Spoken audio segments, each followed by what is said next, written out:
Hare Rama, Hare Rama, Rama Rama, Hare Hare.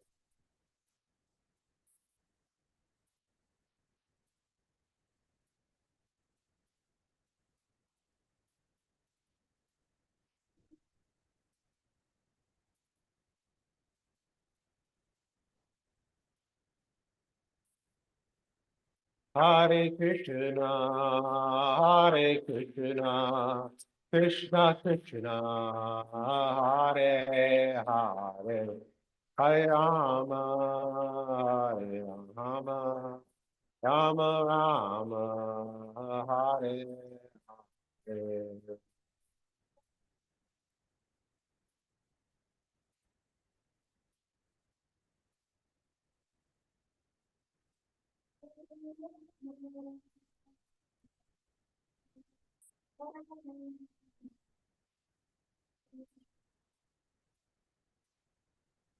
John Vishnupada Paramsa Parijakacharya Shantasada Srimad, His Divine Grace A.C. Bhaktivedanta Swami Maharaj Prabhupada Ki, ISKCON Founder Charya Srila Prabhupada Ki, John Vishnupada Paramsa Parijakacharya Shantasada Srimad Bhakti Siddhanta Saraswati Goswami Maharaj Prabhupada Ki, Pranthara Srimad Bhagavatam Ki, Nitai Gorpamanande.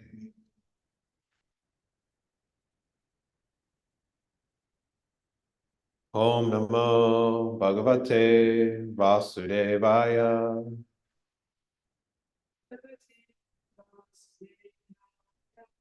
Om Namo Bhagavate Vasudevaya.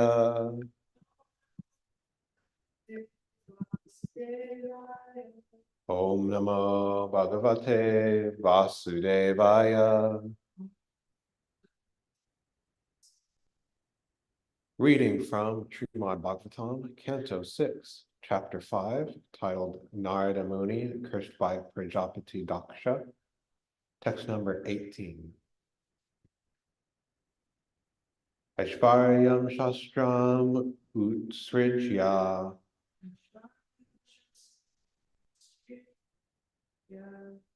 Bandha Mokshanudarshanam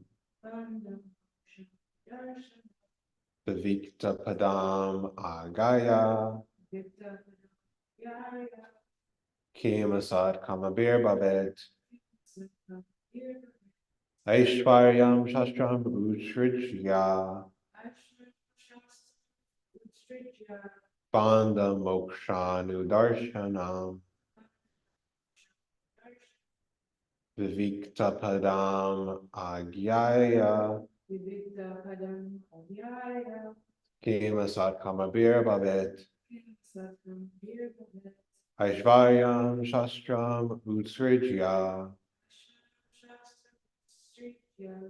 Bandha Mokshanudarshanam Viktva Padam Agaya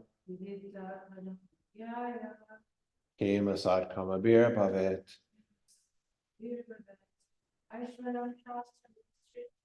Aishvaryam Shastram Utsrijya Bandha Mokshanudarshanam Vikta Padam Agyaya Kim Asat Kamabir Bhavet Aishvaryam, bringing understanding of God or Krishna consciousness. Bringing understanding of God or Krishna consciousness. Shastram, the Vedic literature. Utsrijya, giving up. Bandha, of bondage. Moksha, and of liberation. Anudarshanam, informing about the ways. Vivikta Padam, distinguishing spirit from matter. Angaya, not knowing. Kim Asat Kamabir Bhavet, what can be the use of temporary furtive activities? Translation and purport by His Divine Grace, A.C. Bhaktivedanta Swami Prabhupada, Srila Prabhupada Ki Jai. Narada Muni has spoken of a swan. The swan is explained in this verse. The Vedic literatures, Shastras, vividly describe how to understand the Supreme Lord, the source of all material and spiritual energy. Indeed, they elaborately explain these two energies. The swan, Hamsa, is one who discriminates between matter and spirit, who accepts the essence of everything, and who explains the means of bondage, and the means of liberation. The words of scripture consist of variegated vibrations. If a foolish rascal leaves aside the study of these shastras to engage in temporary activities, what will be the result? Purport. The Krishna consciousness movement is very eager to present Vedic literature in modern languages, especially Western languages, such as English, French, and German. The leaders of the Western world, the Americans and Europeans, have become the idols of modern civilization because the Western people are very sophisticated in temporary activities for the advancement of material civilization. A sane man, however, can see that all such grand activities, although perhaps very important for temporary life, have nothing to do with eternal life. The entire world is imitating the materialistic civilization of the West, and therefore the Krishna consciousness movement is very much interested in giving the Western people knowledge by translating the original Sanskrit Vedic literature into Western languages. The word vivakta padam refers to the path of logical discourses concerning the aim of life. If one does not discuss that which is important in life, one is put into darkness and must struggle for existence. What then is the benefit of his advancement in knowledge? The people of the West are seeing their students become hippies, despite gorgeous arrangements for a university education. The Krishna consciousness movement, however, is trying to convert misguided, drug-addicted students to the service of Krishna and engage them in the best welfare activities for human society. Om Ganachamandasya Gananjana Shlakaya Chakshmatamana Tasmai Shri Guruve Namaha. Jai Shri Krishna Chaitanya Prabhu Nityananda Shri Advaita Gadadhara Shri Satyagopal. Hare Krishna, Hare Krishna, Krishna Krishna, Hare Hare, Hare Rama, Hare Rama, Hare Hare. So we are continuing with the understanding of the Haryashvas, of the allegory of Narada Muni. And as explained in this verse, the swan that was spoken of by Narada represents the Shastras, the Vedic literatures, that explain how to understand the Supreme Lord as well as his various energies, the material and the spiritual energy.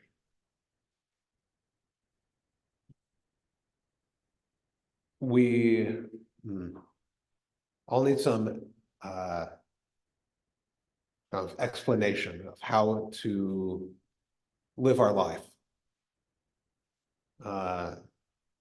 The human mind, or as the mind of all living entities, by design or just by nature, need some sort of aim of life. If one does not have an aim of life, then one is actually living a very miserable condition. Although factually speaking, even if it does not seem that one has an aim, one does anyway. And then, even somebody who just lies about all day is maybe doing drugs or some other intoxication.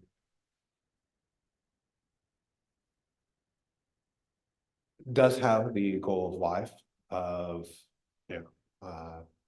one could say enjoying or getting intoxicated or avoiding whatever the pain they're trying to avoid is. They're acting in that manner. And as Prabhupada says in the purport, we must discuss actually what is the aim of life. And if one actually doesn't discuss what is important, one is put into darkness and must struggle for existence. One can see examples of this in the general culture today. The social consciousness, the media, so whether traditional media or social media, other sectors of society are always talking about one thing or the other. This is very apparent in the discussions of celebrity. And, you know, who's dating whom, who got arrested for what. You know, we don't really know any of these people, what they, you know, whether some person or another got arrested or not, or if some actor and some actress are dating, does not really matter to any of our personal lives. You know, our life isn't going to be any better or worse based on the activities of these people in Hollywood or wherever else. But we see by how much ink is spilled, either actual ink or virtual ink these days, that people very, very much absorb their consciousness in these things. And in some cases, when people get really involved, their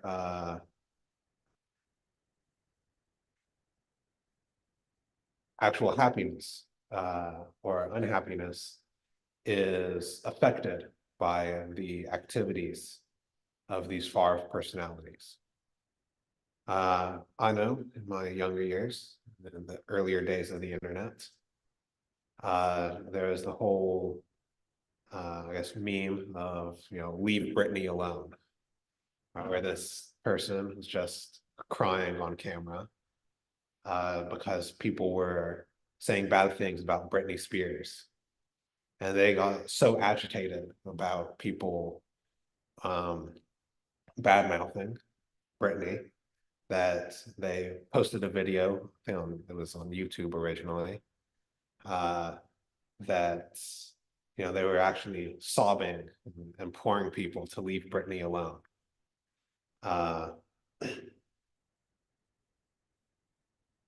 And, you know, there's so many other examples of this type of absorption. You know, kind of the celebrity angle is a bit of a silly example. But even things that one considers a bit more serious.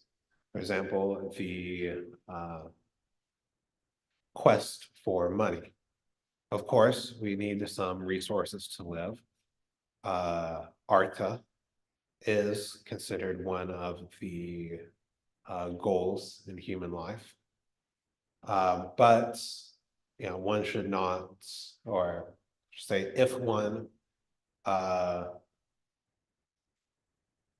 increases that drive beyond what is necessary, it leads simply to darkness and the struggle for existence. One sees this basically in the entire economic system of today, where there's so much consciousness, especially among the movers and the shakers, as they call them, about just acquiring more and more, that it leads one, or that leads people to actually do very sinful deeds in order to gain this wealth. I mean, there are entire industries that are in and of themselves just manifestly sinful. You know, various forms of intoxication, the sex industry, that are leading, the people who control them, so like the business people, the actors and manufacturers in them, and the users of them all into darkness. And even just the kind of financial or economic system in itself leads to so much instability that affects the rank and file people of society, people who have no or very little contact with the financial sector itself. We saw this, for example, and there's so many examples of this. One that immediately comes to mind is the 2008 financial crisis, where, of course, there's the whole business with subprime lending. But because the controllers of the financial system made certain decisions, everyone was put into difficulty, whether or not they had actual stake in the decision making.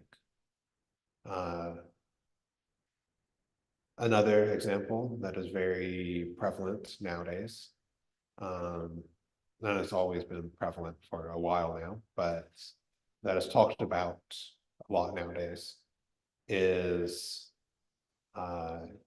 inflation.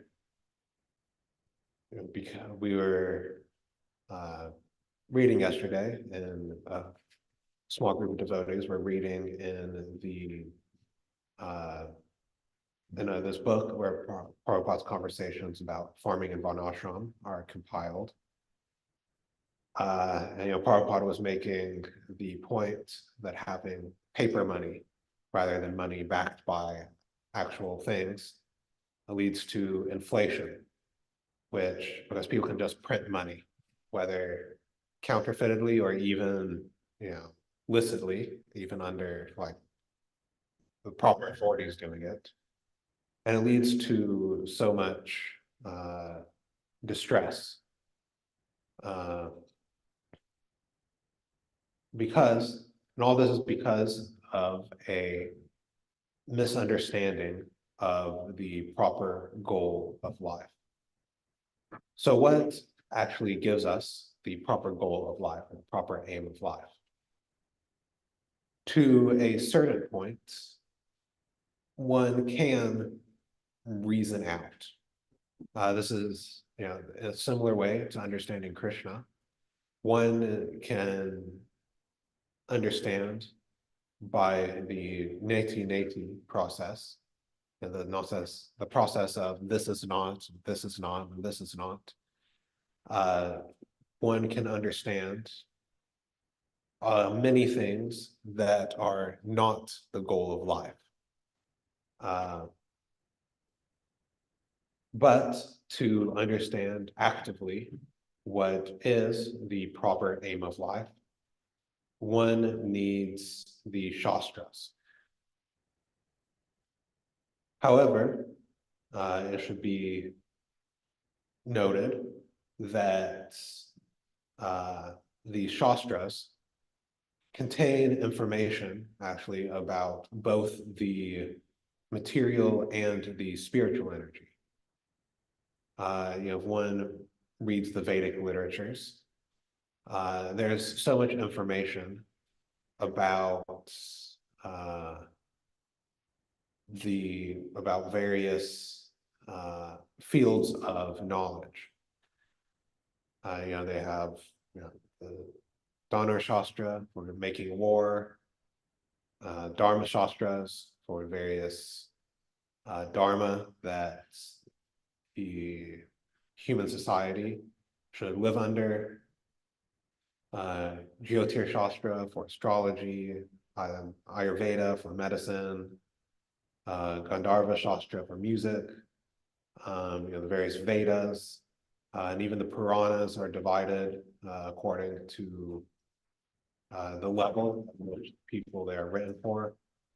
So there's lots of discussion about both the material and the spiritual energy. This was brought up also at the beginning of the Srimad Bhagavatam, towards the beginning, where Vyasadeva goes to Narada Muni and says, "Why am I dissatisfied?" And Narada Muni, who's his spiritual master, tells him, "You've described the various Vedas, Mahabharats, the histories, various different Puranas. There's bhakti there. There's this discussion, Krishna and Vishnu, Supreme Personality.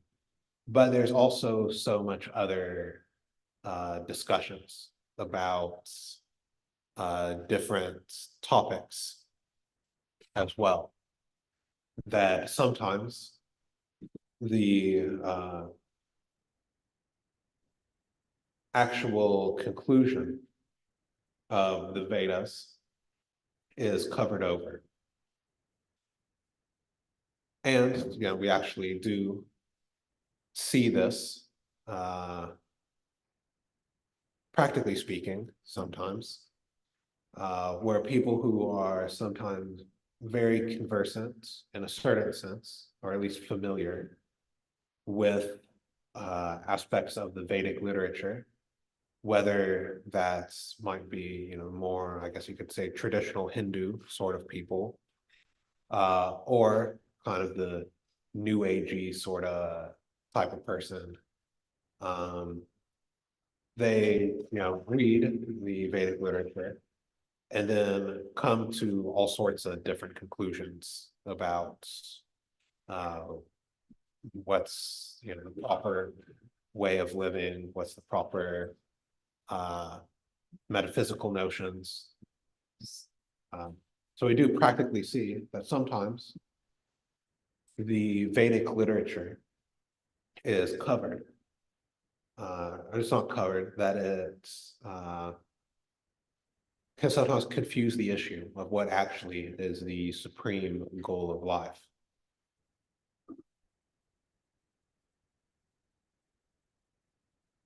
And we have to come to the understanding of what is actually important in the Shastras. And the advice of Narada Muni to Vedavyas was to write down, to transcribe the Srimad Bhagavatam, which is known as the Amala Puran, the spotless Puran. And we're told leaves out all Kaitava Dharma, cheating sorts of Dharma or religion. There's only discussions about Krishna.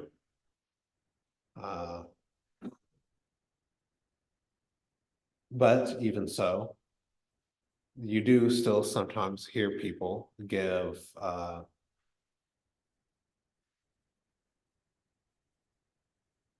non-Krishna focused discussions or conclusions from even Srimad Bhagavatam.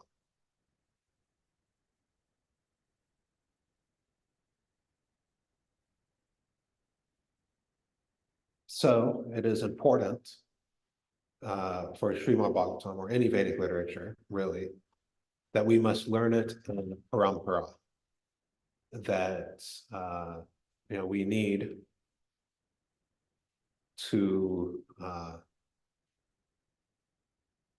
hear from those who have realized what is actually the conclusions of the Vedic literatures, of the Shastras, in order to actually understand them and to actually approach them in the right way. Because if you're reading Srimad Bhagavatam, but doing it in an improper consciousness, you might get some benefit, but I get very confused. One time I had a conversation with somebody who fancy themselves very learned, a non-devotee, But they're reading Srimad Bhagavatam, and they got very hung up on the fact that in one verse in the third canto, Vidura is referred to as King Vidura. Like most of us read that and we kind of just say, okay, King Vidura, like he was raised in like a Kshatriya sort of environment, so you can refer to as king, or it's not a big deal. But this person was just so focused, like, oh, Prabhupada made a mistake in translating, so we have like, what does this mean? So one should, so even if one is reading Srimad Bhagavatam, but it just has, a fault-finding mentality, or, thinks that one knows better than, Parampara, than Prabhupada,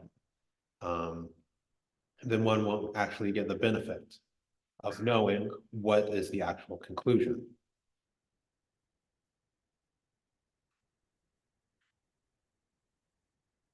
And the actual conclusion is, of course, to serve Krishna. And that is the actual activities that are made for eternal life. That is, that the living entity is made for, in a sense. The Prabhupada makes the distinction that there are activities for temporary life that the Western peoples have become very sophisticated in performing. And then there are activities for eternal life that at the time that Prabhupada was writing this purport, the Western people had practically no knowledge of. Because the activities of eternal life is devotional service, which of course comes in 9 varieties: Shravanam, Kirtanam, Vishnu, Smaranam, Patasevanam, Archanam, Vandanam, Dasyam, Sankram, Atma Nivedanam. And then of course the various other activities that support these 9.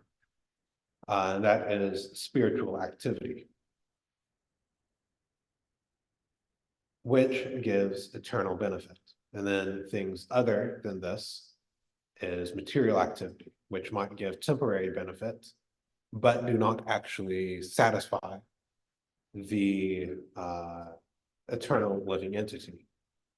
And one can actually recognize this, that by economic advancement, there was a very favorable situation economically in the Western countries. But because people were becoming dissatisfied, as Prabhupada points out in this purport, they were becoming hippies. They could see whether by some touch of Vedic knowledge or just by their own reasoning capacity and their own experience, that the economic pushing, the economic way of life, our economic goal of life, the various other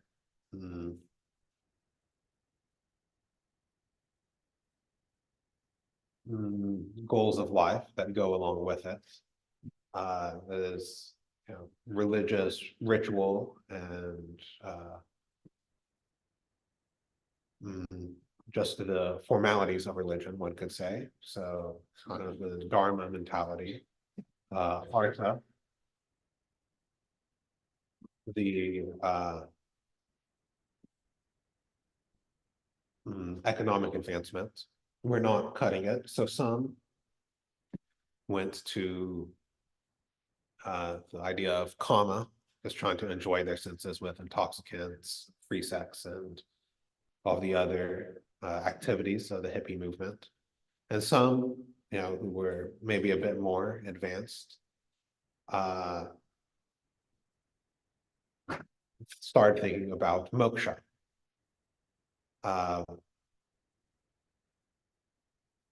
And if they got exposed to impersonalists, as many hippies were during that time, then that was to their detriment. But if they got connected with Prabhupada, Krishna consciousness movement, then that was to their eternal benefit. And as Prabhupada saying, they're trying to convert misguided, drug-addicted students to the service of Krishna. And even though there are not so many hippies nowadays, there are still many students are drug addicted, or even if not drug addicted, just generally misguided, that should be engaged in the best welfare activities for humanity. So many people today are concerned with actually how to benefit human civilization. And people do so by different means. There's so many political ideologies, social ideologies that give ideas for how to actually benefit society. Some people say, oh, just let anybody do anything they want all the time. And we'll accept politically and socially all sorts of activities and way of living, and whatever you want to do, you can do it. This will be very good for society. This will bring welfare. The other side says, no, no, no, we need some sort of law and social control and things to be controlled very tightly so that they do not degenerate. This will be what's best for society. But actually, Prabhupada points out what is best for society is engaging in Krishna consciousness, which of course has aspects of both of these things and many other things. But the idea is that it all is centered around Krishna. That actually whatever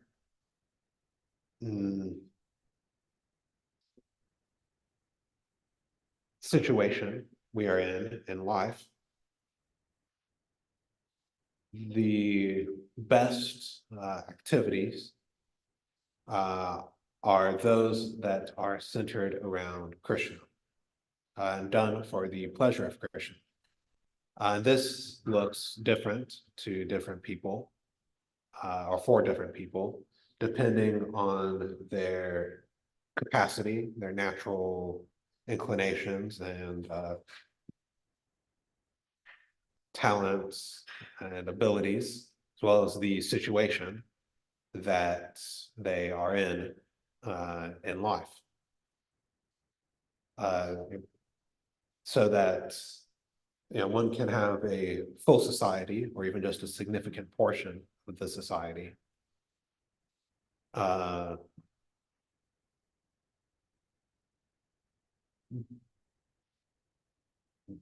being Krishna conscious, even in their various different activities, and society will be benefited at every level.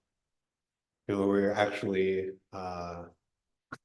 reading once again in this compilation conversations about varnashram and farming, that even the ecological situation will improve if people become Krishna conscious. It's even stated that if one wants to increase the rains, increase favorable rains, then one should increase the level of Krishna consciousness in the society, and that actually the various environmental or ecological difficulties are due to a lack of Krishna consciousness. And actually, we read that when one comes to the Krishna consciousness movement, or by the Krishna consciousness movement, the various ills in society are solved, so that one does not have to endeavor separately for all of these things. There's so many issues in today's society.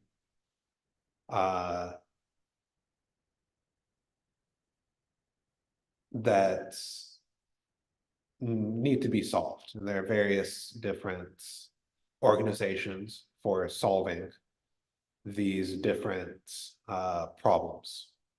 The economic problem, myriad of social problems, political problems, etc. There seems to be a foundation for everything. But actually, the Krishna consciousness movement is, I would say, probably the only global organization that actually has the solution to all of these problems simultaneously, which is to increase Krishna consciousness in the world. So we should always be thinking about how to increase Krishna consciousness, increase the Krishna consciousness movement, whether that is by distributing books, by writing, by trying to make a sustainable society in such a way as to be an example of how to live a life of simple living and high thinking, or in many other ways. Try to engage in this, in spreading the Krishna consciousness movement. So I'll end here. Are there any comments, questions, additions, subtractions, multiplications, divisions?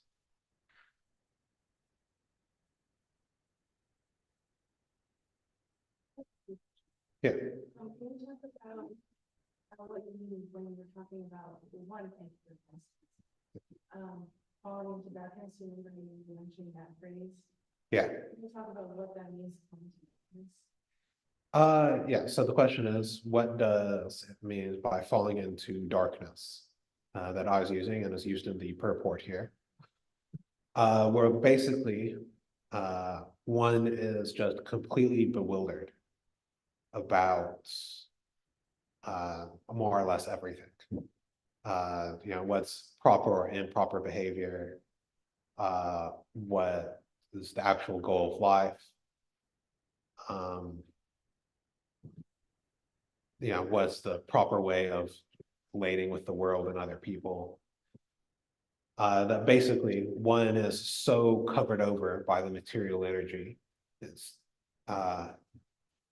in particular the modes of passion, and very much the mode of ignorance, that one is just completely bewildered about what's the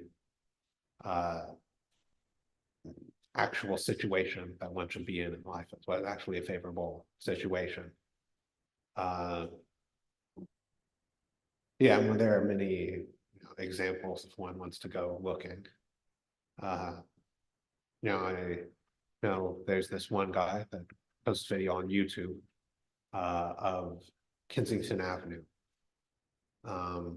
in Philadelphia, which was kind of the drug center of the entire city. And having seen it in person as well when I lived in Philadelphia, it is very intense. If you want to see examples of falling into darkness, you can look up videos of Kensington Avenue, Philadelphia. These, we should try to reach all of these people in darkness as well, to bring them to Krishna consciousness. And then, of course, that's the very vivid example, but also, of course, we realize, even Wall Street brokers are living in darkness because their understanding of the goal of life, and even many times their lifestyle, is also very just full of suffering. So hopefully that answers the question. Thank you. And we're talking about that celebrity is crying, when people were criticizing Britney Spears. The celebrity wasn't crying, it was just a random person. Yeah. But thank you. So someone could say that there was like less harm due to the people can do it, they're feeling the suffering of others. So can you talk about how that's different from that? Like I'm guessing their goals were some interaction with celebrities making it probably not harm due to the people. Yeah. So the question was about the meme that I mentioned of leaving Britney alone, and how is kind of this identification, or has this, feeling bad, when something bad happens to a celebrity, different from param dukkha, feeling the suffering of another. And there are, I think, several differences. One has to do with, I think, identification, in that when, somebody is absorbed in the life of a celebrity, they aren't necessarily thinking like, oh,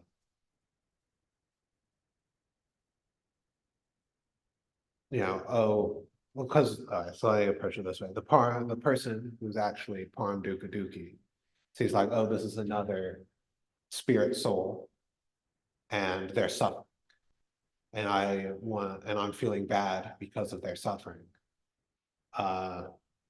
While, at least from my, I never really got so much into celebrity culture, but from my observations of it, it's more like a drama, as in like, I have one team and there's another team, and my team is winning or my team is losing. And because my team is winning, I'm feeling happy, and because my team is losing, I'm feeling unhappy. But there isn't actually any identification of the suffering of the person as such, right? So like, what comes to mind is, the whole drama with Johnny Depp and Amber Heard. I don't know how much people know about all of that, but there are people who were siding with Amber Heard, people who were siding with Johnny Depp, and when things were going well in the trial for Johnny Depp, the people who were supporting him were happy, and the people who were supporting Amber Heard were unhappy, and then vice versa when things were going the other way. Somebody who was actually param dukkha would actually see both are suffering and feel bad for both of them. Right. So it seems to me, at least, that the difference is that when one engages in the celebrity culture, when it's more like, one's watching a TV show or, a sports match or something. If I watch a TV show and something bad happens to a character I like, I might feel bad, which is the point, right? That, people who write these things know how to evoke emotion. But it's not exactly being param dukkha because the person doesn't actually exist. Even if it looks like a real person, they're just an actor, and the actor, even if they were crying, just sobbing their heart out on set, as soon as the director yells cut, they, might be smiling and happy and leave to go get a bagel or something, right? So there's no actual person there to identify with them. So it's just like not actually feeling for them. It's the drama of it all. Any other questions? Any questions from our virtual song or comments?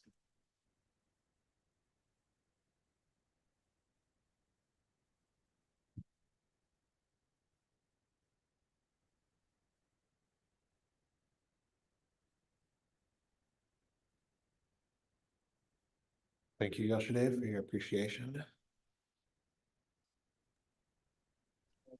Prabhu, Prabhu. Hi, Bo. Hare Krishna, Prabhu. Thank you so much for, very well-structured class, building us up to Vyasadev and his lack of exclusive and the implications of his lack of exclusive description of devotional service, and how important that is. So my question relates to this issue of quote. So you're cutting in and out. The issue of what?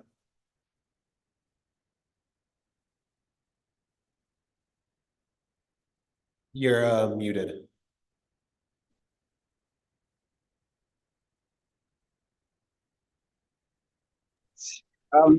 Just the issue of virtual compassion, if you like. This question that was just asked about identifying with with celebrities. So would you say the feeling itself is real? So like you're watching a movie and the movie is giving you an absorbing experience because you care about the characters. So now the movie could be anywhere from like a fictitious drama, or it could be maybe the story of the life of Jesus. It could even be a story of the Vaishnava saints, Prabhupada, etc. So where is this capacity to identify with a protagonist in a specific narrative? It can either be used for propelling one towards the perfection of life, where you actually identify, even when you read about Krishna and the Damodar Astakam, you're feeling a certain way when you're hearing, and it seems like it's the same capacity that's being activated within oneself when they're hearing about false stories. So is it the same or is it false? And how does one transcend it? Transcend the pitfall of just identifying with false. Yeah, so I would say, just thoughts that come to mind, is that the difference would be that in spiritual life or in spiritual activities or narrations, there is no difference between hearing and actually experiencing that thing. Once we get to that platform, of course, not necessarily that when we read or hear Damodar Astakam, we're falling on the ground in ecstasy, or at least I'm not. So when one hears these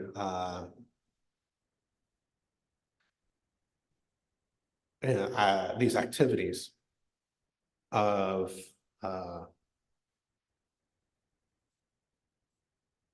Krishna and his devotees,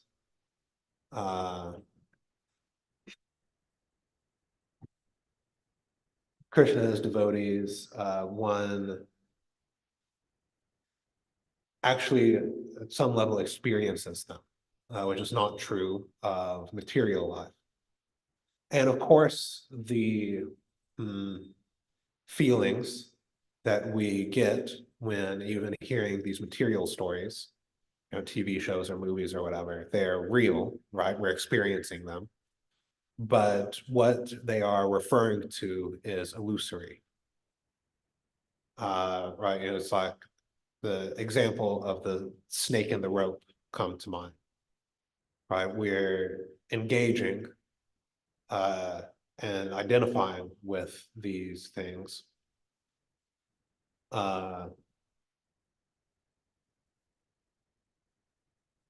Even though they don't have any like actual real existence, right? They're by design an illusion.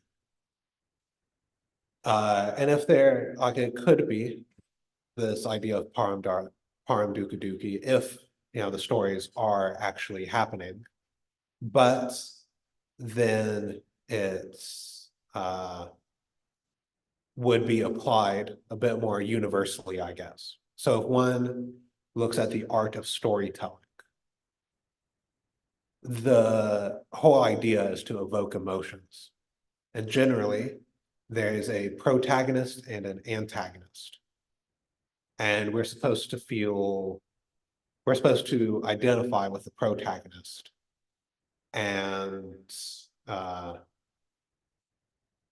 feel anger or even, as vindication at a certain point towards the antagonist. There's so many stories, plays, books, everything, where when something bad happens to the antagonist, the emotion evoked is supposed to be one of happiness, right? They got their just desserts. One who is actually param dukkha dukkhi would feel bad for the antagonist as well as the protagonist. When something bad happens to the antagonist, they feel just as much suffering as when happens to the as when something bad happens to the protagonist. If one is actually feeling that way, then one could say that the emotions are like one is actually reaching the param dukkha dukkhi platform. If one is feeling good for the antagonist, and when one thing is feeling bad for the antagonist when bad things are happening to them, but good about when bad things happen to the antagonist. I think I said that right. Then one is just being manipulated by the storyteller. And that's, of course, on the material level. On the spiritual level, there's actually rasas and emotions and things like that. So that's a whole other topic, which is 8 o'clock, so I don't necessarily have time to get into in detail. But one is invited to study the nectar of devotion if one wants to get into the science of the various emotions, the perfection of psychology, one could say, is how to engage our emotions in Krishna consciousness. So hopefully that helps some. Yeah, that does. Thanks, Prabhu. Appreciate it. Yeah. There's a question in the chat. What is the Varnashram farming group you're referring to? There's some devotees that on occasion meet. There's this book where there's a compilation of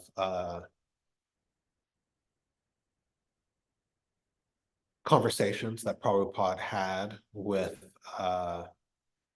various devotees on the topics of farming, Varnashram, things like that. And on occasion, some devotees meet and read from it and discuss it. We used to be meeting more regularly, but then just because of schedules and things, it got disrupted. We decided to meet yesterday. I know there's talk about trying to start it back up again. Dasya Prem Prabhu is the one leading that charge. So I don't know what his plans are for that. Okay, we will end here. It is 8:02. Srimad Bhagavatam ki jai.